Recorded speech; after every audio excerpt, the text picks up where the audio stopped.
দুইজনে একসাথে ঘুরতে বেরিয়ে এইভাবে অসুস্থ হয়ে বাড়ি আসবো আমি কখনোই ভাবিনি। চলো প্রথম থেকে শুরু করা যাক। Hello family, good morning. আজ 2nd ফেব্রুয়ারি। দিনটা আমার জন্য ভীষণই স্পেশাল। কেননা এই যে আমার সামনের মানুষটিকে দেখছো, আজ ওনার বার্থডে।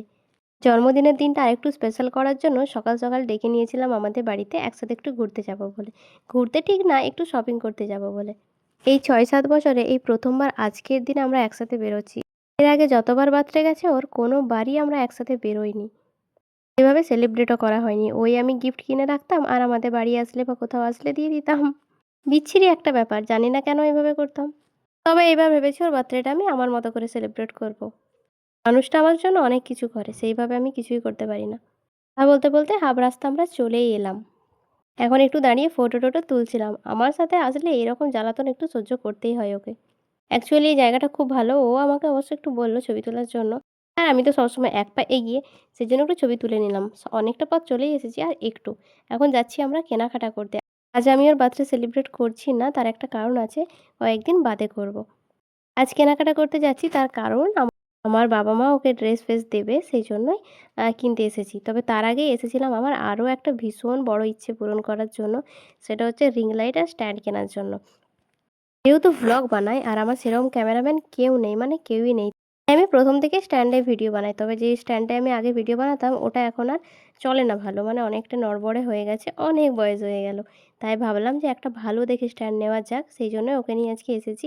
এই যে স্ট্যান্ডটা আমরা এখন দেখছিলাম আর এমনভাবে ক্যামেরা সেট করেছি কিছুই দেখা যাচ্ছে না। এখন রিং লাইটটা দেখছি। তবে রিং লাইটটা আমার খুব একটা পছন্দ হচ্ছে না। যতটা লাইট আমি চাইছি ততটা পারছি না। এই স্ট্যান্ডটা পেয়েছি, এটা পছন্দ হয়েছে। বেশ মজবুত আছে। অ্যাকচুয়ালি আমার প্রচুর লম্বা স্ট্যান্ড দরকার, প্রচুর লম্বা। এটা অনেক লম্বা, ওভির থেকেও বোধহয় লম্বা। অনেকটা বড়, যতটা আমি চেয়েছিলাম তার থেকেও বড়। এটা পেয়ে তো আমার বেশ ভালো লাগছে। এইবার আরও সুন্দর, সুন্দর ভিডিও নিয়ে আসতে পারবো। তোমরা অনেক ভালোবাসা দাও আর আশীর্বাদ করো। যেন এইভাবে আমার ছোট, ছোট ইচ্ছেগুলো আমি পূরণ করতে পারি। আর আমার স্বপ্নের পথটা আমি সুন্দরভাবে চলতে পারি। কেনাকাটা আমার এখানে মোটামুটি হয়েও গেছে। তারপর এসেছিলাম সিটি বাজারে। এখানে নেব অভির জন্য জামা প্যান্ট। এগুলো আমার বাবা-মা দেবে। আমি কি দিচ্ছি না দিচ্ছি সেটা পরে তোমাদেরকে ভিডিওতে দেখাবো। সেভাবে আমার এখনো কিছু নেওয়া হয়নি সত্যি বলতে। কারণ আমি জানি যে আমার হাতে এখন সময় আছে কিছুদিন। বাজারে এসে নিয়ে দেখছি বাইরে প্রচুর মালপত্র বার করে দিয়েছে। বেশ ভালো পরিমাণে ভিড় লেগেছে। বাইরেরগুলোতে বোধহয় অফার চলছিল।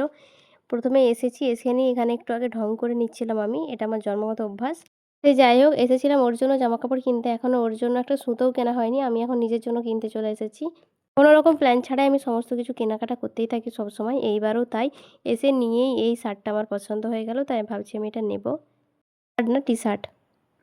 বলতে, বলতে আমি নিয়েও নিয়েছি। আরও ভাবছি ২ টো প্যান্ট নেব। ওগুলো আমি দেখছি। তার মধ্যে আমি একটু ছবি তুলে নিচ্ছিলাম। যে আমি ভিডিও ক্লিপগুলো ছোট, ছোট নিয়েছি, মোটামুটি যুদ্ধ করে নিয়েছি। কেননা ও একদমই ক্যামেরার সামনে আসতে কমফোর্টেবল নয়। তার মধ্যেও আমি মাঝে, মাঝে আনি।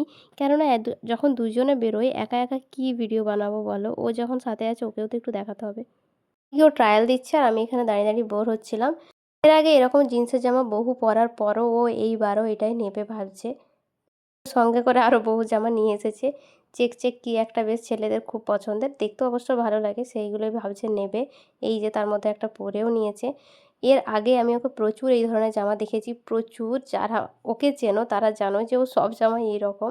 এইবারও বলছে এরকমই নেবে। তবে একটু আনকমন কিছু চাইছি, আমরা সেটা পাচ্ছি না। আগেরটা পছন্দ হয়েছিল। এটা মোটামুটি ভালো লাগছে না। ওখান থেকে একটা আমরা সিলেক্ট করে নিয়েছি। তারপর এসেছিলাম জিন্সের কাছে। এখানে ওর জন্য প্যান্ট নেওয়া হবে।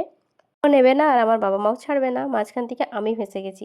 ওইদিকে জামাটার একটু সমস্যা হওয়াতে আরও এসেছি আমরা চেক কাউন্টারে। এখানে শুধু চেকই আছে বেশি। এখানে একটু আনকমন কিছু চাইছি। চেক মানে লাল, কালো, খয়েরি এগুলো সবাই জানে। তার মধ্যে এই একটা পেয়েছে। এটা নাকি ওর ভালো লাগছে। এটাই একমাত্র চেকের কালার যেটা ও এখনও পরেনি। আমি এদিকে একটার পর একটা হাতে নিয়ে দাঁড়িয়ে আছি। এটা খুবই ভালো লাগছিল। তবে এটা ভীষণই কমন। চেক মানে এই কালারটা সবার কাছেই আছে প্রায়। এদিকে আমাদের দুজনেরই সমস্ত কেনাকাটা হয়ে যাওয়ার পর আমরা এসেছিলাম খেতে। আমি এদিকে নিয়েছিলাম ফ্রাইড রাইস আর অভি ওইদিকে নিয়েছে বিরিয়ানি। আর এটা একটা চিকেনের কি আইটেম ছিল আমি জানি না। ভীষণ খিদে পেয়ে গেছে। আমরা তো এমনিতেও দেরি করে বেরিয়েছিলাম, তার মধ্যে এত কেনাকাটা। মাঝখানটাতে আমি ভীষণই অসুস্থ হয়ে পড়েছিলাম। অনেকক্ষণ দাঁড়িয়েছিলাম, কেননা অনেকক্ষণ টানা দাঁড়িয়ে, দাঁড়িয়ে আমার শরীরটা ভীষণই খারাপ করছিল। তারপরে আর কোনো রকম ভিডিও করা হয়নি। এখন একটু ভালো লাগছে। এখন যাচ্ছি বাড়ি। ও গেছে ওইদিকে জল কিনতে। চলো তাহলে আজকের ব্লগ রাখি।